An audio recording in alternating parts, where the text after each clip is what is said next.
Okay, next one. You use, easy muna tayo, level 1. You use it when it's rainy. It opens wide and it keeps you dry. Hey, Ella.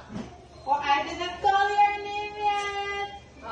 Okay, -1 for Mirella, okay? So, what's the rules?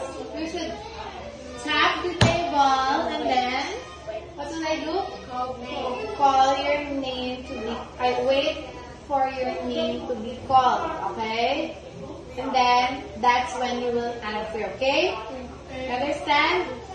Okay, one more. Sige, trial muna again. Easy ones muna.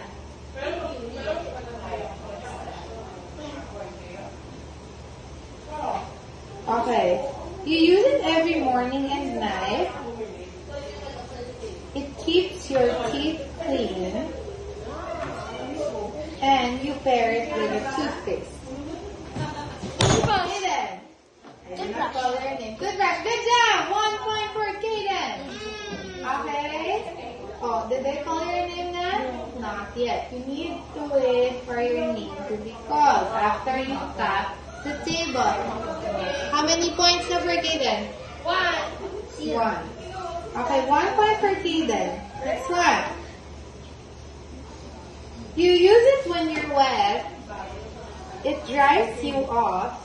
You see it in the bathroom. Saishi.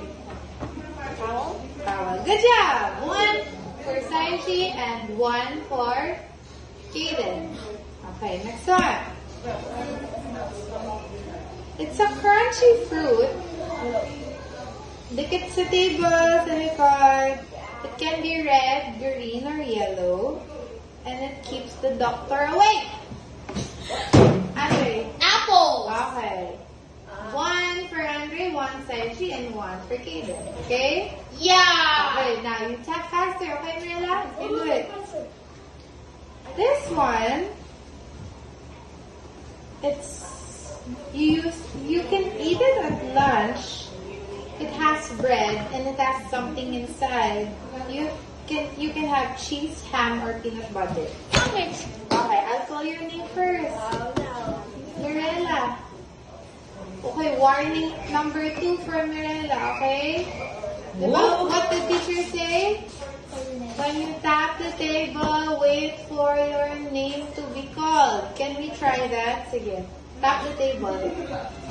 Mirella, what's the answer? Ganon, okay? I will not give you points muna. Okay, next one. This one is found on the playground. You sit and move back and forth, and it's held by ropes or chains. Oh, okay. What's that? Swing. Swing! Good job. 2 for Saishi. Okay?